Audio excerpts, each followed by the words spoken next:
दोद नानि नोंहा सोरबाफोर गोसथोनाय दं नामाब्रा गैयाबा नोंखौ लांसिगौमोनलां दंनायालाय दङ नाथाय मोनसे खोथा नोंनाव साखा खब्रै दङबा आं बैखौ गारनानै नोंखौसो लागोन साखा खब्रैयालाय आंनावबो दङलै नानि न'आवसो गारबोदां ओमफ्राय आदा नोंसिना न'आ अबेयावमोनलाय गफुरलै नानि गफुर बिराद गोजान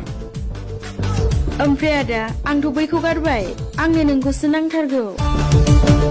उनाव थगायमाराथ' जुदि नों थगायोब्ला 10 इन्सि गोजौ दंफाङाव फासिना थैगोन आङो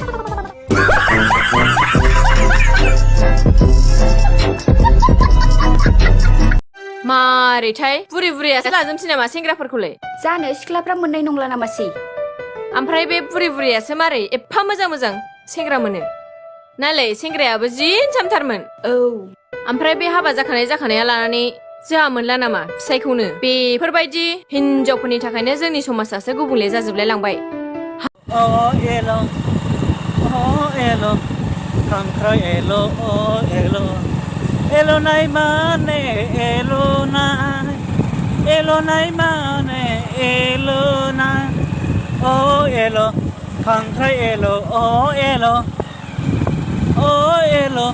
खांख्राइ एल' एल'नाय माने एल'नाय माने एल'नाय अ एल' एल'नाय माने एल'नाय Dodoi begor sipa mohang.